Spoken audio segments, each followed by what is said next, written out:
Assalamualaikum warahmatullahi wabarakatuh. Kami dari kelompok 4.3 akan menjelaskan mengenai pemakaian integral. Buku referensi yang kami gunakan adalah Kalkulus Peubah Banyak dan Penggunaannya, yang dikarang oleh Wono Setiabudi. Pada bagian ini, dipelajari pemakaian integral untuk menghitung volume benda. Pada bagian ini juga, dipelajari pemakaian integral untuk mencari massa total dan titik berat, serta nilai rata-rata fungsi. Menghitung volume benda. Misalkan fxy adalah fungsi dua peubah yang selalu bernilai tak negatif, dan D adalah daerah di bidang XOY. Volume benda yang terletak di atas daerah D dan terletak di bawah permukaan Z sama dengan fxy dapat dihitung sebagai integral lipat 2 D fxy dx dy. Kita simpan fungsi tersebut sebagai fungsi A. Contoh menghitung volume benda.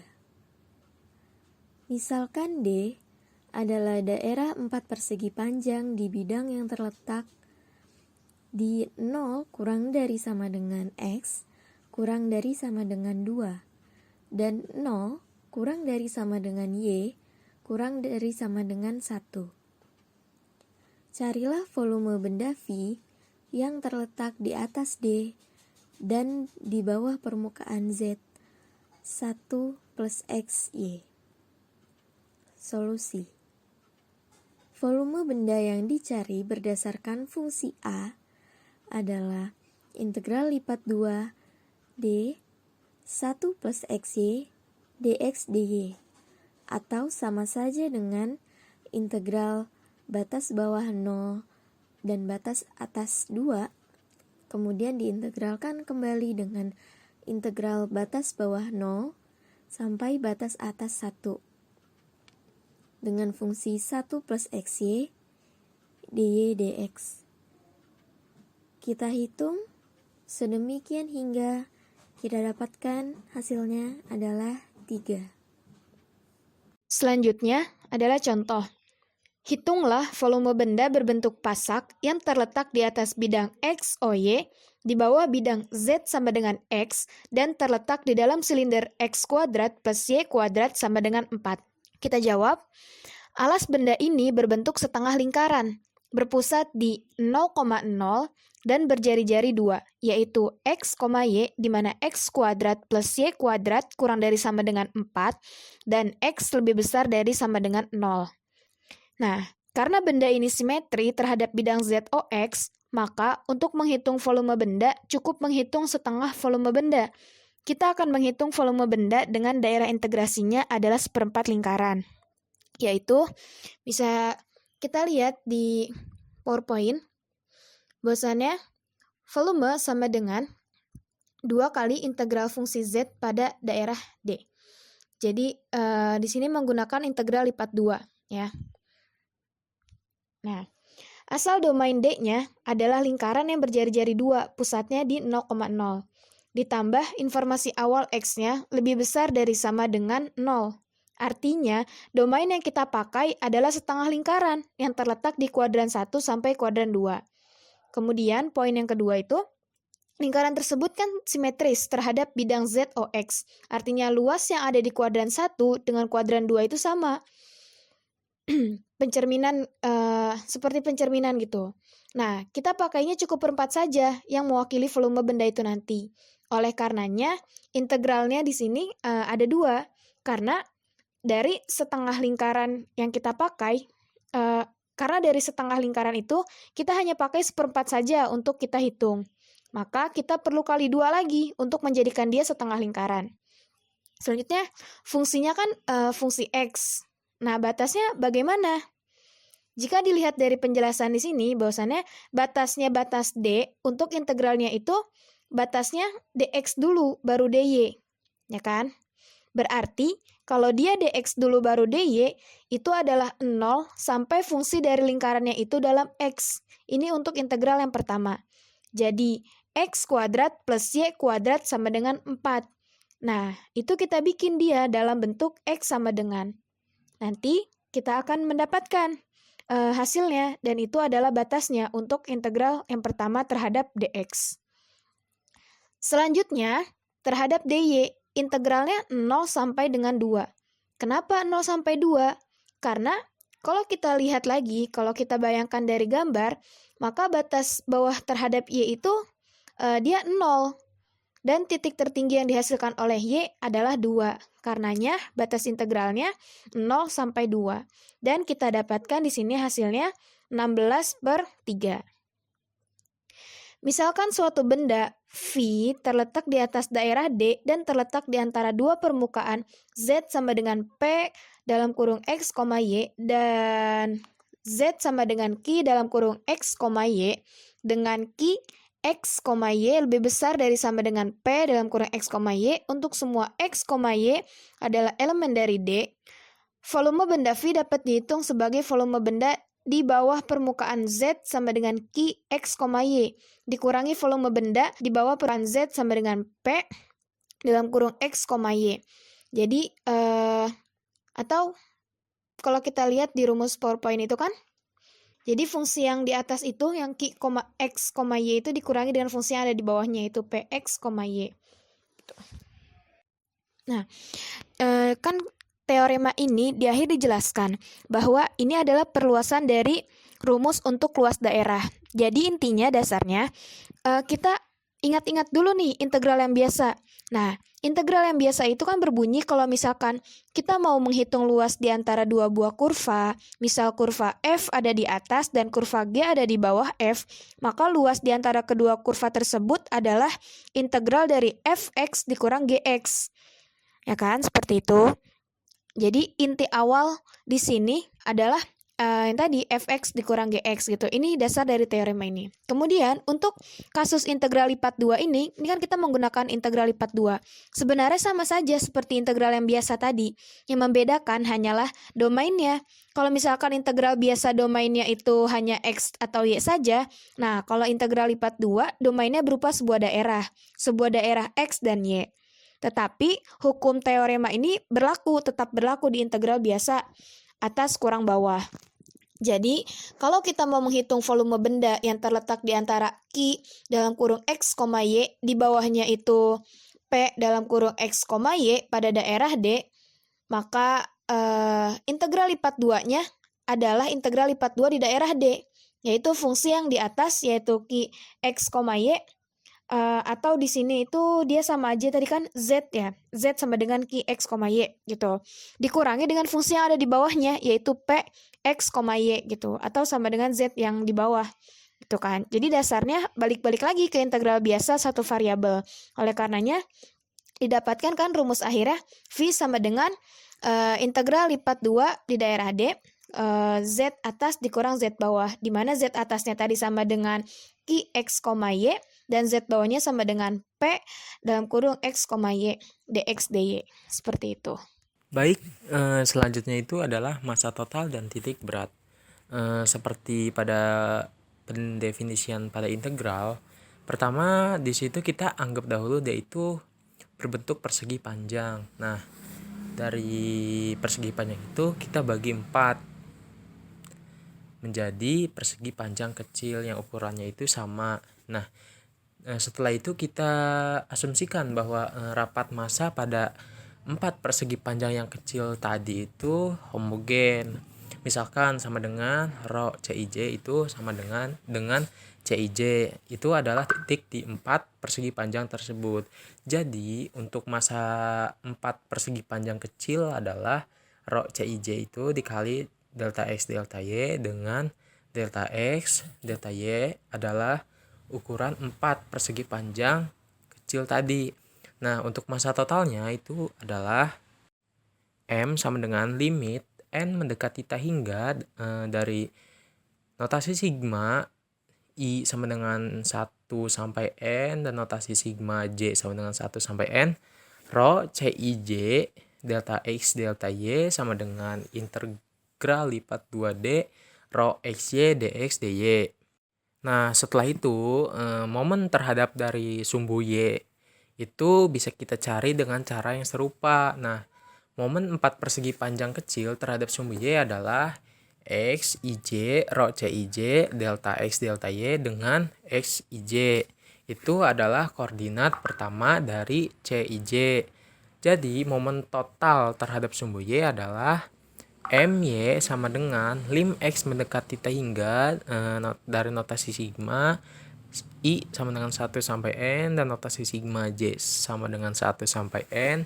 XIJ, Rho CIJ dikali delta X delta Y sama dengan integral lipat 2 D X Rho XY dx dy.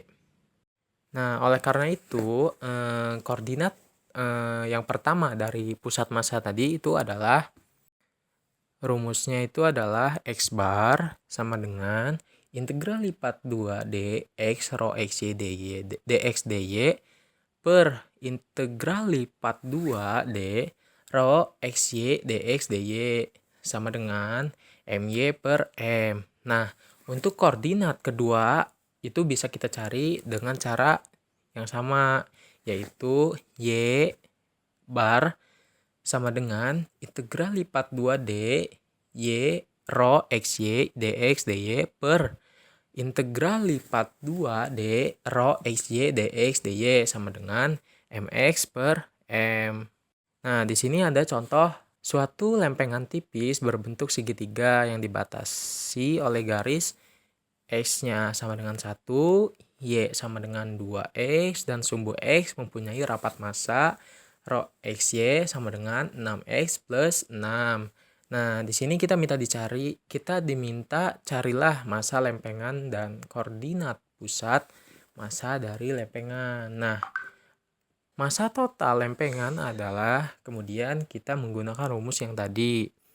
Jawab M sama dengan integral lipat 2D Rho XY dx dy sama dengan integral 0 integral tentu 0 sampai 1, integral tentu 0 sampai 2x, 6x plus 6y plus 6 dy dz sama dengan integral tentu dari 0 sampai 1, 6xy plus 3y kuadrat plus 6y dari 0 sampai 2x dx sama dengan di sini integral tentu 0 sampai 1 24x kuadrat plus 12x dx. Lalu hasilnya 8x pangkat 3 plus 6x pangkat 2 dari 0 sampai 1. Nah, di sini hasilnya 14. Nah, dari momen terhadap sumbu Y dapat kita hitung dengan cara yang serupa yang tadi, yaitu MY sama dengan integral tentu 0 sampai 1, integral 0 sampai 2x, X Rho XY dx dy itu sama dengan 10. Nah, jadi koordinat pertama dari pusat massa itu adalah menggunakan rumus yang tadi, yaitu rumus yang X bar itu yang pertama sama dengan MY per M, di mana hasilnya adalah 10 per 14. Nah, untuk kita mencari koordinat kedua yaitu menggunakan rumus yang kedua tadi, yaitu yang Y bar sama dengan MX per M sama dengan 11 per 14. Kita masuk ke nilai rata-rata fungsi. Gagasan titik berat dapat diperluas untuk sebarang fungsi. Misalkan T sama dengan fungsi T atau Ft. Menyatakan temperatur udara pada saat T dengan interval T harus lebih kecil sama dengan 24 dan T harus lebih besar sama dengan 0. Untuk permulaan, misalkan kita hanya mempunyai data untuk T dari 0 sampai 24. Kemudian bentuk T-nya itu sama dengan 1/24 dikali sigma Fi dengan batas 24 dan I 0. I sama dengan 0, dengan awalan 0. Nah, dengan Fi adalah pengamatan jam ke I disebut rata-rata. Pengamatan yang dilakukan lebih sering akan membawa nilai rata-rata yang lebih benar. untuk menggambarkan temperatur tersebut. Oleh karena itu, mudah diterima bahwa rata-rata yang sebenarnya adalah berbentuk T sama dengan limit N mendekati tak terhingga, N menuju tak terhingga, dikali 1/N, dikali sigma FTI, dengan batas N dengan batas awal I sama dengan 0, dengan TI sama dengan I dikali 24/N. Nah, jumlah di ruas kanan dapat disajikan dalam jumlah Riemann fungsi satu variabel, yaitu dengan memperkenalkan besaran delta T sama dengan B dikurang A per N, dengan A sama dengan 0 dan B sama dengan 24. Kemudian T sama dengan limit N menuju tak terhingga 1 dikali 1 per B dikurang A dikali sigma FTI dengan batas N dan awal yaitu I sama dengan 0 dikali B dikurang A per N. Maka kita akan mendapatkan yaitu hasil akhirnya T sama dengan 1/B dikurang A dikali integral dari ft dt dengan batas B dan awalan A sama dengan 1/24 dikali integral dengan tadi batas awalnya itu 0 dan batas atasnya yaitu 24 integral dari ft dt, yaitu dengan anggapan bahwa f merupakan fungsi kontinu. Definisi 4.3.4 Nilai rata-rata fungsi. Misalkan fungsi f x y dengan daerah definisi D, nilai rata-rata fungsi f di D adalah 1 per luas D integral lipat 2D f x y dx dy, asalkan integral tersebut ada. Itu dari definisi 4.3.4 yang menjelaskan tentang nilai rata-rata fungsi. Untuk yang selanjutnya, seperti fungsi satu variabel, kita juga mempunyai teorema nilai rata-rata untuk integral. Nah, teorema 4.3.5, teorema tentang nilai rata-rata integral. Misalkan f fungsi kontinu pada daerah tertutup dan terbatas D dengan luas D lebih dari 0, maka ada di titik x0, y0 di D, sehingga f x y sama dengan 1 per luas D integral lipat 2D f x y dy dx. Pembuktiannya itu karena f kontinu pada himpunan tertutup dan terbatas, maka fungsi f mempunyai nilai minimum m. Kalau nilai minimumnya itu menggunakan lambang bilangan notasinya m besar. Nah, atau kalau misalnya maksimum menggunakan notasi m kecil. Artinya ada titik x0, y0 dan x1, y1, sehingga f x0, y0 sama dengan m besar dan f x1, y1 sama dengan m kecil. Karena m kecil tidak boleh sama dengan f xy lebih xy, sedangkan kalau m besar boleh lebih dari sama dengan f xy. Menurut sifat dari teorema 4.1.2 berlaku integral lipat 2D m kecil dE dx kurang dari sama dengan integral lipat 2 D f xy dy dx lebih dari sama dengan integral lipat 2 m besar dx dy, atau bisa juga m kecil luas D kurang dari sama dengan integral lipat 2 f xy dx dy lebih dari integral lipat 2 m besar dx dy. Atau ada lagi yang ketiga, itu bisa M kecil kurang dari sama dengan 1 per luas D integral lipat 2 f x y dE dx lebih dari sama dengan M besar. Misalkan AT adalah lengkung kontinu di D dengan A0 sama dengan X0, Y0, dan A1 lebih dari A1 sama dengan X1, Y1. Perhatikan fungsi GT pada FAT yang mempunyai nilai minimum M kecil dan maksimum M besar. Karena ruas kanan bentuk pada persamaan tadi itu pada teorema di antara M kecil dan M besar. Maka menurut teorema nilai antara fungsi satu variabel ada T0 di 0,1 sehingga G T0 sama dengan ruas kanan pada teorema tadi 4.3.5 dengan mengambil X dan Y X pangkat berapa atau Y pangkat berapa sama dengan AT0 kita telah perhatikan yang diminta. Contoh 436. Temperatur titik kotak min 1,1 dikalikan min 1,1 adalah sebanding dengan kuadrat jika titik tersebut terhadap titik 0. A. Tentukan temperatur rata-rata dari kotak. B. Tentukan koordinat titik dari kubus. B. Tentukan koordinat titik kubus yang mempunyai temperatur sama dengan temperatur rata-rata. Solusi. A. Misalkan temperatur dari titik X, Y adalah T, X, Y sama dengan C, X kuadrat tambah Y kuadrat dengan C konstanta pembanding. Selanjutnya, nilai rata-rata tersebut adalah sebagai berikut.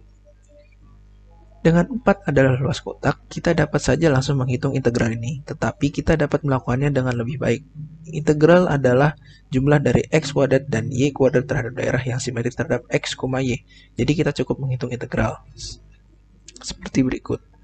Sehingga nilai rata-rata yang dicari adalah seperti ini. B. Kita tinggal mencari X, Y yang mempunyai persamaan seperti di bawah ini. Karena C tidak sama dengan 0, karena lingkaran dengan pusat 0,0 dan berjari-jari akar 2/3 di dalam kotak, maka banyak titik yang mempunyai persamaan.